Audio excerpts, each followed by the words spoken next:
개념은 요 정도만 하시면 돼요. 이 정도 하시고요. 자, 사실은 이제 요거가 조금 처음에는 어려우실 수 있는데요. 내용을 그냥 제가 몇 가지만 책에서 나올 거니까 미리 좀 말씀을 드릴게요. 이자하고 배당은요, 과세 방법이 세 가지가 있어요. 자, 뭐다? 무조건 분리과세하는. 분리과세가 뭐였죠? 원천징수로 과세를 종결하고 종합소득세 확정신고, 종합소득세 신고서에 합산한다, 안 한다? 못한다. 그래서 무조건 분리과세가요, 여러분, 이거가 지금 오타인데, 실명이 아니고, 오타가. 비실명. 이거 뭐, 어차피 이건 여러분 프린터 없겠지만, 비실명.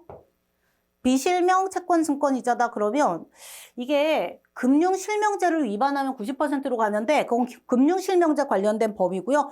그럼 금융실명제 적용 대상이 아니라고 하면 소득세 세율 중에 제일 높은 구간 45%. 그럼 우리 시험 범위가 소득세니까 90이 안 나오고 45%가 나올 거예요. 자, 비실명 금융소득은 이거 따로 외우세요. 비실명 금융소득은 원천징수 세율이 얼마다? 45%다. 요거 외우셔야 돼요. 되셨죠? 45%이다. 하시고, 자, 법원 보증금이자 직장공제 초과 반환금, 법인 아닌 단체 금융수익 요렇게 나와 있는데 직장공제 초과 반환금이라고 하는 것도 이자 소득에 해당됩니다. 그건 책에서 보실 거고요. 자, 무조건 종합과세 대상에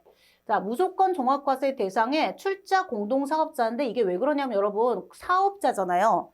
사실은 출자자의 성격이지만 사업자로 원래 자기들은 출발했어요. 사업소득이 원래 무조건 분리과세가 없거든요. 그래서 자, 출자 공동사업자는 사업소득과의 과세 형평을 위해 가지고 평등하게 해야 되니까. 그래서 이 경우에는 무조건 종합과세 대상이고요. 자, 외국에서 배당을 받았는데 또는 이자를 받았는데 아예 대한민국 세법으로 원천징수가 안 됐어요. 그걸 우리가 그냥 편하게 말할 때 원천징수가 안 됐다라는 의미로 국외금융소득이라고 하거든요. 국외에서 실제로 받았는데 원천징수가 된 거 말고 원천징수가 안 됐다를 시험에서 국외금융소득이라고 불러요. 자, 걔네들은 뭐다? 무조건 원천징수를 했어야 분리과세를 할 거 아니에요. 근데 얘는 못해. 원천징수 자체가 안 됐기 때문에 무조건 종합과세 대상이다. 이고요. 그 다음에 이제 여러분께서 좀 어려워하실 만한 게 뭐냐면 자, 종합과세 1번과 2번을 제외한 나머지 사실은 정교하게 하자면 이제 그 2번에 2번을 좀 합산하는데 그거는 거의 세무사 1차 공부할 때 보시면 되고 지금 그냥 우리 개괄적으로 원래 전체 과세 대상 이자 배당 중에서 무조건 분리과세 대상과 무조건 종합과세 대상을 일반적인 거를 빼고 나면 대부분의 금융소득은 조건부예요. 자, 선택적 분리과세라는 걸 기타 소득할 때 배울 건데 얘는 선택적이 아니고 뭐예요? 조건부. 자, 조건을 충족하면 종합과세 할 거고 조건을 미충족하면 분리과세 할 거예요. 이거는 나의 개인적인 의지가 들어간다, 안 들어간다? 안 들어간다. 자, 그래서 조건이 뭐냐면요. 금액이에요. 조건이 금융소득 합계가 얼마인다? 2천만 원을 초과하면 전액 종합과세. 만약에 금융소득이 2,500이다. 그러면 2,500 전부 종합과세를 해버리는 거고요. 만약에 금융소득이 위에 거가 아닌 금융소득이 2천만 원 이하다 그러면 내가 선택하는 게 아니고 그냥 조건을 충족했으니까 걔는 분리과세로 가는 거예요. 그래서 금융소득은 내가 선택할 수 있다 이런 말이 안 들어가요. 선택할 수 있다라는 걸 나중에 배우실 건데 그거 지금 안 적어드려요. 왜요? 어차피 나중에 적어야 돼. 연금소득하고 기타소득에 나와요. 그때 가서 배우실 거고요. 그래서 요거는 그냥 안 하셔도 돼요. 그래서 이런 게 있고 자, 우리 배당소득을 계산을 하실 때요. 요거는 좀 내용이 어렵습니다. 주식회사 A가 돈을 벌면 법인세를 내요. 법인이 번 돈 법인소득세를 법인세라고 하고 자, 법인세를 낸 후에 세후 이익인 당기순이익을 누적시켜 놨다가 그거를 이익잉여금이라고 하는데 그 이익잉여금으로 주는 게 배당이에요. 그러면 개인주주가 그걸 받았다. 배당을 받았으면 또 배당소득으로 종합소득세를 내야 되잖아요. 생각해보시면 근데 넓은 의미로 법인이 번 돈에 대한 세금 법인세와 개인이 번 돈에 대한 세금 소득세는 넓은 의미로는 같은 세금이에요. 같은 세금인데 장사를 한 번 했는데 법인세도 내고 소득세도 내는 두 가지 똑같은 종류의 넓은 의미의 법인소득, 개인소득세, 소득세를 장사 한 번 한 거에 대해서 세금을 두 번 내는 일이 생기고 이거를 이론적으로 저희가 이중과세라고 해요. 그래서 배당소득에 대한 법인세와 소득세의 이중과세를 줄여주기 위해서 받는 주주의 세금을 줄여줘요. 그래서 어떻게 하는가? 자, 배당 소득을 계산할 때 배당 가산액을 더해요. 아, 배당 가산액 더하라는 거 뭐 계산하라고 안 해요. 걱정하지 마세요. 자, 보세요. 배당 가산액을 더한 다음에 예를 들어 배당 가산액이 100만 원이다. 그러면 이 100만 원을 밑에서 빼주는데요. 위에서 더하고 아래에서 빼줘요. 선생님, 100만 원 더하고 100만 원 빼면 똑같은 거 아니에요? 아니, 달라. 보세요. 배당 가산액을 더하면 뭐가 달라지냐면 종합소득금액, 그래서 결국 종합소득 과세 표준이 100만 원 늘어나고요. 100만 원이 증가하고 곱하기 세율만큼 세금이 증가해요. 그러면 세율이 45%라고 가정하면 세금이 얼마가 늘어나요? 45만 원 늘어나죠. 그런데 세액공제라고 세금을 얼마를 빼줘요? 100을 빼주니까 세금은 55만 원이 줄어요. 그래서 자, 배당소득은 더하기 빼기를 해요. 더하기 빼기. 그런데 이게 아까처럼 2천만 원 이하일 때는 원천징수로 과세를 종결시키니까 이 배당 가산액을 더하는 거는 자, 더했다 뺀다. 자, 가산 위에서 더하고 아래에서 공제. 똑같은 금액을 100을 더하고 100을 빼주시는 거예요. 그래서 요거를 하실 때 자, 배당 가산액을 더하는 대상은 종합소득이 전액 종합과세가 됐을 때만 배당 가산액을 더했다 뺀다. 왜? 원천징수로 과세가 종결되면 이걸 할 수가 없거든요. 이건 신고서를 써야 되거든요. 종합소득세 신고서를 써야 되는데 이렇게 분리과세가 됐을 때는 이중과세 조정 미안하지만 못하겠다. 종합소득세 신고할 때에만 이중과세 조정을 해주겠다. 이렇게 이해하시면 돼요. 이렇게 보면 되게 어렵죠. 자, 요 정도까지 그냥 뭐 여기는 안 하셔도 돼요. 제가 별도로 따로 언급 안 해드리는 거는 그냥 안 보고 넘어가셔도 됩니다. 이제 교재로 가셔서 형광펜 들기로 했죠? 자, 형광펜 체크를 하시고 자, 이자 소득은 해당 과세 기간에 발생한 다음의 소득을 말한다. 그러면 제가 뭐 체크하라고 그랬어요? 이자는 유형별 포괄주의를 채택하고 있다. 열거주의를 변형시킨 거예요. 원래 소득세는 열거주의 과세인데 이자하고 배당은 유형별 포괄주의다. 그것만 하시고 그래서 유형별 포괄주의를 표현하는 게 이건데 읽으세요. 법에 구체적으로 열거되어 있지 않은 경우에도 법에 열거된 소득과 유사한 소득으로서 금전 사용 대가를 이자 소득으로 과세하겠다라고 적혀 있는 거를 그냥 우리가 유형별 포괄주의라고 하는 거니까 이름만 알고 가시면 돼요. 자, 됐고. 그러면 여러분 예금이자가 이자인 거 모르는 사람 손 들어봐. 예금이자가 이자가 아니 뭐야? 과세 안 해? 아니 우리가 안 내고 싶다고 안 내는 게 아니죠. 예금이자는 이자 맞잖아요. 안 내도 되지. 아니 외국 예금이건 국내 내국 뭐 국민은행 예금이건 외국의 뭐 도이치뱅크 은행이건 뭐 상관없이 어찌됐건 예금이자는 이자 맞잖아요. 이자 맞고 채권증권에 여러분 이자와 할인액의 할인액은 뭐예요? 현재가치 할인차금 상가액 이자 비용이나 이런 데 반영되는 것들이라서 이자와 할인액은 묶어가지고 그냥 이자라고 이해하시면 돼요. 이자 맞고 아까 제가 중요하다고 얘기했던 거 뭐죠?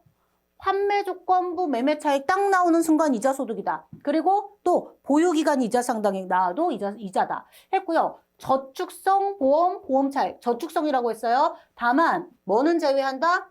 보험기간, 자 계약기간 10년 이상인 것으로서 요건 충족한 것은 이자 소득세 과세 안 한다. 이게 아까 이제 저축성 보험의 보험 차익 중에서 미열거 소득이라고 말씀드린 거고요. 자, 제가 지금 아까 그 필기노트에서 설명 안 드린 게 이 직장공제 초과반환금이에요. 오늘 수업 끝나고 나면 저는 좀 그 세법은 살아있는 공부거든요. 세법 자체가 공부하시면 이게 여러분 인생 자체가 도움이 돼야 돼요. 뭐 하나라도 진짜로 배우는 게 시험 문제 풀기 위해서 찍어내기 용도로가 아니고요. 이게 정말 평생 도움이 되는 지식들이거든요. 네, 요거는 뭐 사실 뭐 직장공제라고 하는 거는 상식으로 알고 계세요. 요거를 그냥 참고로 그냥 수업 끝나고 나면 한번 그 기사 아니고 사이트 뭐 이런 데 검색해 보세요. 대한소방공제.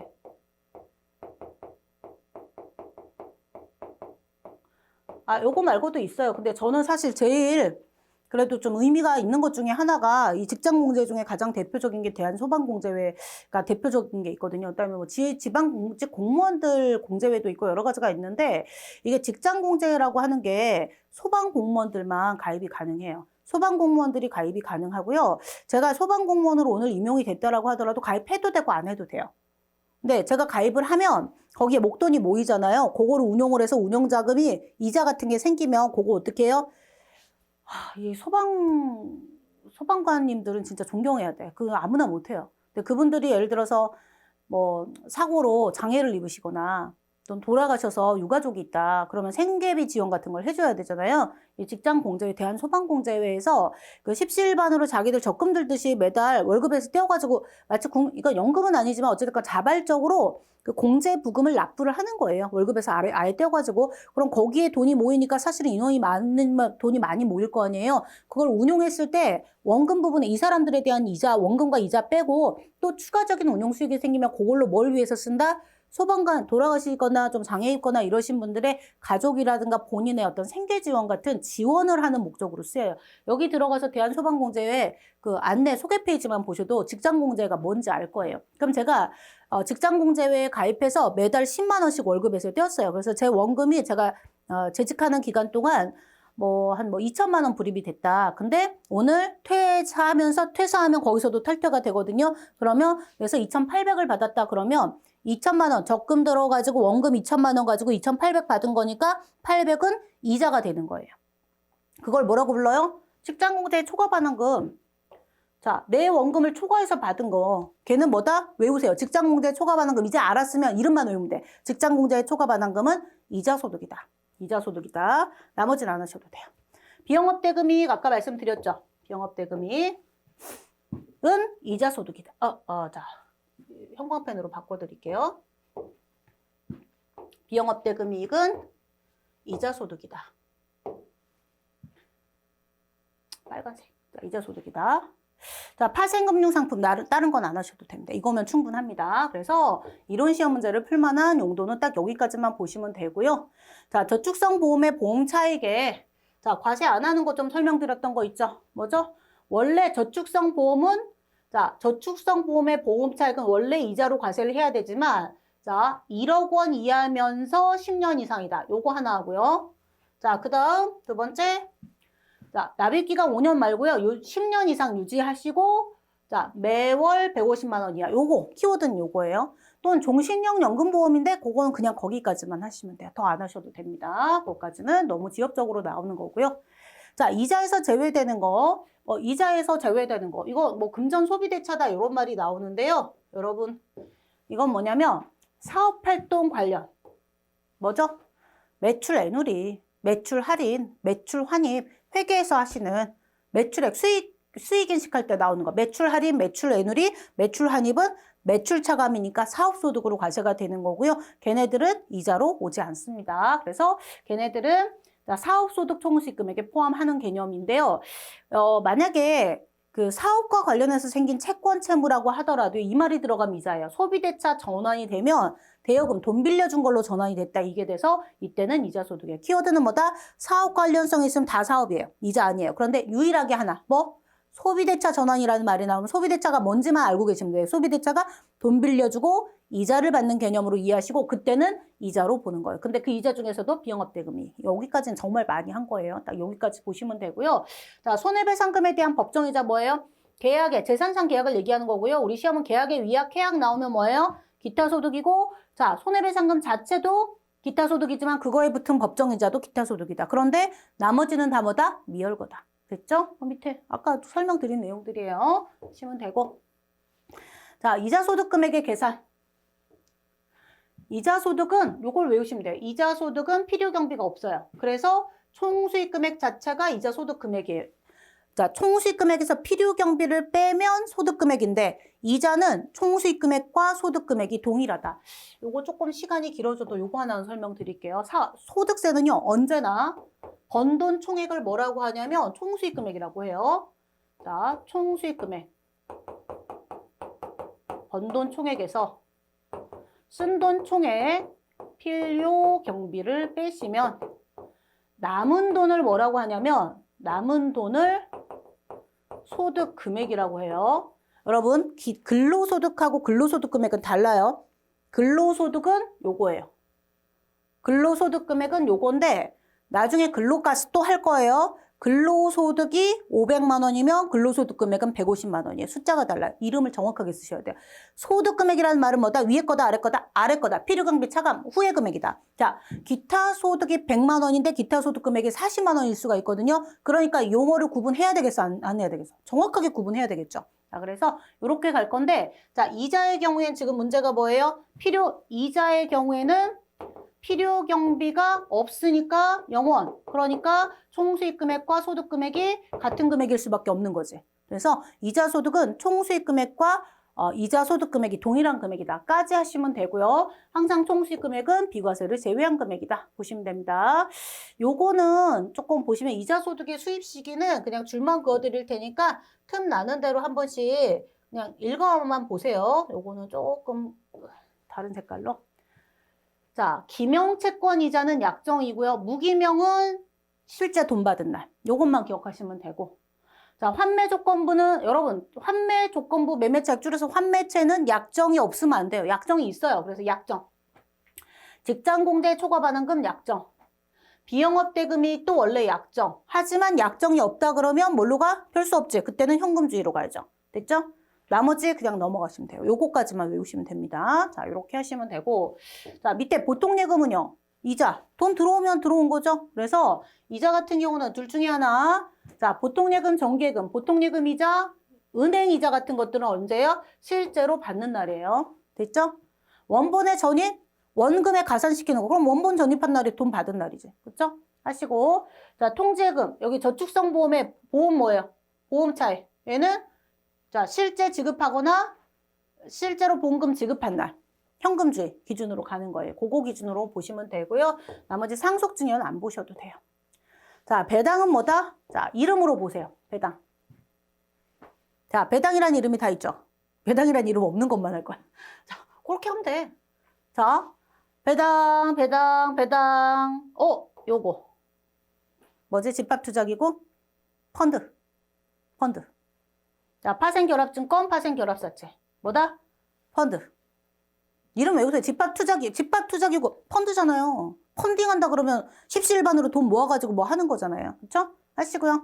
자, 배당이라는 이름 들어가면 다 배당이에요. 자, 출자 공동사업자 7번을 별표 쳐놔야 되겠지. 나머지는 그냥 보시면 되고. 자, 여기까지만 하시면 돼요. 배당소득 종류가 이렇게 된다. 하시고요. 자, 배당소득은 일단 필요경비가 있다 없다 제일 중요한 거. 얘는 필요경비가 없어요. 하지만 필요경비가 인정되지 않는다. 이거 중요하고요. 근데 이중과세 조정을 위해서 뭘 한다? 자, 얘는 배당 가산액을 가산이니까 더하는 거예요. 자, 더한다. 뺀다 그러면 안 돼요. 우리 시험은 딱 그 정도. 뺀다, 더한다 가지고 장난칠 거고 몇 퍼센트? 그냥 개념만 알아놓으세요. 10% 이중과세. 그냥 강제로 10%를 조정을 해버려요. 아, 그렇구나 정도 하시고 넘어가시고 바시기가 귀속 시기 얘기하는 거예요. 기명 주식과 무기명 주식이 동일하게 있을 거예요. 자, 그러면 뭐예요? 무기명은 뭐야? 받아가야 받는 줄 아는 거죠. 그래서 얘는 실제 지급일. 기명 주식은 언제죠? 주주가 누군지 알아. 배당 결일. 그래서 결일. 어디서? 주총 날짜를 결일이라고 불러요. 자, 건설이자 뭐 어려운 이름 나오면 걔는 됐어. 그냥 넘어가시면 되고요. 아까 그거 집합투자기구 펀드 받아야 받는 거죠. 현금주의예요. 지급받은 날이에요. 원칙만 외우시면 돼요. 충분합니다. 그걸로. 파생결합증권, 파생결합사채도 뭐랑 성격이 똑같다? 집합투자기구 펀드 개념이라고 했으니까 걔도 지급받은 날. 되셨죠? 근데 출자 공동사업자가 조금 얘는 나오면 어려워요. 얘는 언제다? 사업을 하면 언제 1월부터 12월까지 번 돈을 계산해야 되니까 과세기간 종료일 언제? 12월 과세기간이 언제지? 1월 1일부터 원칙 12월 31일이니까 사실 12월 31일을 과세기간 종료일이라고 부른다. 까지 되세요? 자, 그거까지 됐고. 자, 원천징수 세율은요, 사실 뒤에서 외워야 돼요. 근데 이제 이자 각각 파트별로 나올 때 조금씩 외워놓으면 좀 덜 힘드니까 보시면, 자, 원칙적으로 이자는, 원칙은 뭐다? 원칙은 14%예요. 그런데, 자, 비영업 대금이 몇 퍼센트라고 했어요? 25%. 설명드렸잖아요. 출자 공동사업자 25%. 맞죠? 자, 근데 비실명 거래는 몇 %다? 일단 우리가 소득세법은 이게 소득세법이기 때문에 금융기관 이외다 하지만 소득세법의 세율은 45%. 왜? 제일 높은 구간. 이건 금융실명제 90%가 현실적으로 맞긴 맞는데요. 이거는 이제 금융거래를 할 때 우리 금융실명제라고 부르는 법이 있죠. 그 법에 있는 거고 소득세법이 아니에요. 그래서 시험 문제는 요거가 나올 거예요. 시험 범위가 뭐야? 소득세법이니까 소득세법 범위에 있는 퍼센트는 45%이다. 되셨죠? 여기까지 하시면 되고요. 자, 금융소득 과세 방법에 별표 하나 칩시다. 자, 근데 뭐 외울 때 별로 어려운 건 없어요. 무조건 분리과세? 아까 뭐라고 그랬어요? 아니, 세게 때려놓고 딴 거랑 합산하면 세율이 낮아질 거 아니에요. 그래서 제일 낮게 과세하거나 아니면 제일 높게 과세한 거는 딴 거랑 합산하면 안 돼. 그래서 비실명 무조건 분리과세. 왜? 제일 높은 거 그대로 유지해야 되니까. 또 얘네들은 깎아줘야지. 그래서 직장공제 초과 반환금은 그냥 일반적인 그 8단계 초과누지세율로 계산을 하는데 요거는 사실 거의 퇴직금처럼 계산을 하기 위해서 따로 분리과세를 해드려요. 거의 퇴직할 때 소방관님들이 거의 퇴직할 때 받으시는 거라서. 되셔요? 하시고요. 경락대금 이런 것들은 그냥 읽어보시고요. 자, 조건부. 요거는 조건부다. 여러분 조건이라는 말은 선택이 아니에요. 내 자발적인 의지로 선택하는 게 아니고 이거는 2천만 원 초과하면 전부 종합과세, 2천만 원 미달하면 그냥 분리과세. 이거는 금액에 따라 조건 성취 여부에 따라서 종합과세냐 분리과세냐가 달라지는 거지. 요거를 내가 하고 싶다고 하고 말고 싶다고 말고 요거 아니에요. 나중에 배운다고. 어디서? 기타소득, 연금소득에서 선택적 분리과세를 배울 거예요. 그때 설명드릴 거고요. 자, 대상금융, 자, 2천만 원 이하면 그냥 분리과세고 2천만 원 초과면 종합과세. 그러면 조금 용어를 좀 해보자면 만약에 이 대상금융소득이 2,500만 원이면 2,500 전부 종합과세 하는 거예요. 이거 학생들이 착각하는 게 대상금융소득이 2,500이면 요거 얘기하는 거예요. 요거 대상금융소득이 2,500이면 500만 원만 종합과세 하는 줄 아시는데 아닙니다. 예, 2,500 전부 종합과세인 거예요. 대신 딱 2천만 원이면 분리과세 잘못 체크했다. 화살표. 요거 아니지. 요거 죄송합니다. 요거 요렇게 볼펜으로 했으면 화이트 사드려야 되나? 아무튼 이게 2천만 원 초과 요거 얘기한 거예요. 죄송합니다. 그래서 이때는 종합과세인데 자, 2천만 원 초과 부분만 종합과세예요? 전부 종합과세예요? 전부. 그리고 그러면 딱 2천만 원이면 어떻게 한다? 분리과세 하니까 2,001만 원이면 어떡하? 만 원 때문에 그러면 세금이 너무 커지느냐? 아니요. 다 조정하는 방법이 있어요. 거기까지는 우리는 하실 필요 없고 그냥 그렇게만 알고 계시면 되고요. 그 다음에 또 뭐가 있었어요? 무조건 종합과세는 뭐지? 원천징수가 안 됐으면 어쩔 수 없는 거예요. 무조건. 자, 그래서 외국에서 수령해서 원천징수가 안 됐기 때문에 걔는 종합과세 갈 수밖에 없고 출자공동사업자는 뭐예요? 배당으로 과세는 하지만 누구랑 친구다? 사업소득으로. A하고 B 중에 하나는 사업소득, 하나는 배당소득이니까 사업이랑 동일하게 가야 되는데 사업소득은 원천징수 분리과세가 없거든요. 그래서 동일하게 과세 방법을 사업하고 동일하게 가는 거다. 이렇게 이해하시면 됩니다. 연금하고 기타는 다음 시간에 할 거고요. 자, 금융소득 혼자서 공부하면 어때요? 이 글씨를 다 외워야 돼. 너무 힘들어요. 그렇다고 모든 책이 그냥 딱 키워드만 뽑아갖고 하면 그렇다고 알아듣기 쉬워요? 아니요, 못 알아들어요. 그래서 전체 그림은 그려드리지만 그중에 여러분께서 수험 목적상 지금 필요한 거 위주로 제가 형광펜 칠하고 기본 내용 정리해드렸으니까 그거 위주로 앞으로 계속 반복적으로 복습을 하시면 되고요. 연습 문제 풀어봐야지. 그죠? 연습 문제는 조금 어려울 수 있습니다. 113회 기출. 113회 기출이 제가 이 112회인가 113회부터 가장 최근에, 그러니까 2020, 그 작년 기준으로 나왔던 문제들 한 6개에서 7개 중에 있는 것만 연도 체크를 해놨고요. 나머지도 다 기출 문제지만 몇 회다 이거는 안 적어놨어요. 다 기출 맞아요. 밑에 것도 좀 옛날 것도 섞여 있고 이래서 굳이 그러니까 뭐 113회, 112회 이전 거는 회차가 필요가 없어서 그냥 이그젬플이라고 해놨으니까 참고하시고 밑에 것도 다 기출입니다. 자, 첫 번째 113회 기출 보시면 다음 중 소득세법상 종합소득에 대한 설명으로 틀린 것은 이라고 되어 있는데요. 자, 이자는 총수익금과 총수익금액, 소득금액 동일하다. 맞죠? 맞고요.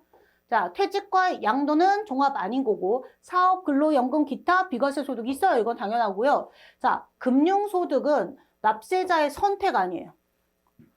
종합과세 아니에요. 선택이 아니라고 그랬잖아요. 조건부라고 그랬잖아요. 2천만 원 초과하면 전부 종합과세. 그건 선택이 아니야. 2천만 원 초과한다라는 팩트에 기반해서 종합과세인 것이고 2천만 원 이하면 선택이 아닌 거예요. 2천만 원 이하면 조건이 2천만 원 이하니까 그냥 분리과세인 거예요. 되셨죠? 선택이란 말은 연금과 기타에서만 쓸 수 있어요. 되셨죠? 금융소득은 선택이라는 말이 없다. 기억해 놓으시고요. 그래서 아까 선택 그렇게 강조한 거야. 이 문제 때문에. 최근 문제니까.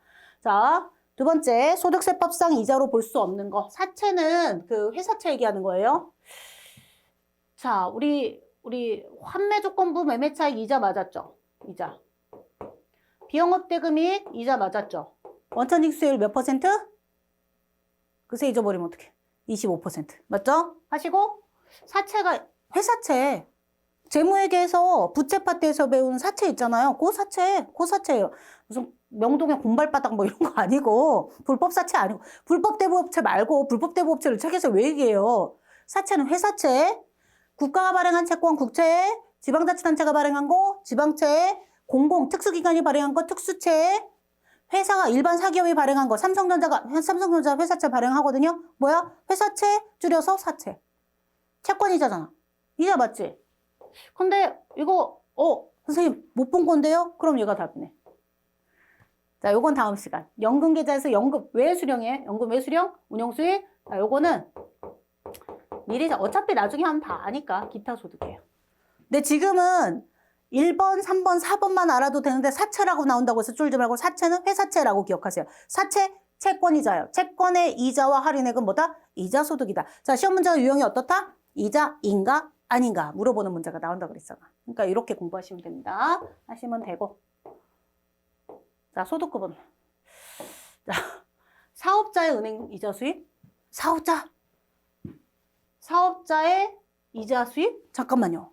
사업자가 이자를 받으면 걔는 사업소득으로 매출액이에요? 아니면 은행 이자는 이자소득이에요? 이자소득이에요. 자, 이거는 이자소득. 근로자가 정기예금 가입해서 이자를 받건 사업자가 정기예금 가입해서 이자를 받건 둘 다 이자 받잖아. 사업자라고 하더라도 사업자는 매출액이 사업소득이지. 옷가게다가 옷을 판 게 사업소득인 거고 은행예금 이자는 급여소득자건 사업소득자건 동일하게 이자여야죠. 그렇죠? 요거가 좀 어려울 수 있습니다. 나머지는 그냥 나중에 공부하실 때 보시면 되고 아 그렇구나 하시면 돼요. 되셨죠? 하시고 밑에 거 보시면 다음 중 소득세법상 총수익 금액과 소득 금액이 동일한 거 뭐였죠? 필요 경비가 아예 없는 거. 이자 소득. 했잖아. 그렇죠? 배당도 아니야. 배당은 그로스업 가산 아까 그 배당 가산액 10% 더하는 게 있어서 이렇게 가면 이자 소득만 딱 나오는 거예요. 거의 통짜로 외우시면 돼요. 하시고 자 이제 이런 문제는 조금 그냥 요걸 외우시면 돼요. 저축성보험의 보험 차익이에요. 보험 차익은 보통 받은 날 보험금을 제가 수령한 날 지급일. 보통예금 아니 통장에 뭐 보통예금 계좌에 돈 들어오는 거 기다리고 계세요? 그냥 알아서 들어오면 들어오는 거지. 들어올 때 알아서 원천징수하죠. 이자 뭐 100원, 200원이라도 생기잖아요. 그렇죠? 그거 이자로서 계약기간 연장했다? 원래는 지급받은 날. 근데 계약기간이 연장됐으면 그 연장된 날. 아 그렇구나 하시면 되고요. 직장공제에 초과반환금 아니잖아. 이거 뭐라고 그랬어요? 약정. 직장공제에 가입할 때 약정이 있으니까 이게 그 소방관들이 그 퇴직할 때 탈퇴하실 수도 있지만 직장공제를 아직 일하고 있는 중도에 탈퇴하실 수도 있어요. 그래서 이거는 근로계약 종결되는 날이 아니고 약정일 하시고 통제금이자 이것도 현금 받은 날. 근데 다 외우실 필요 없고 아 직장공제 초과반환금은 아까 앞에 책에 본문에 약정일이 있었구나. 요 정도만 보시면 됩니다. 자 어때요?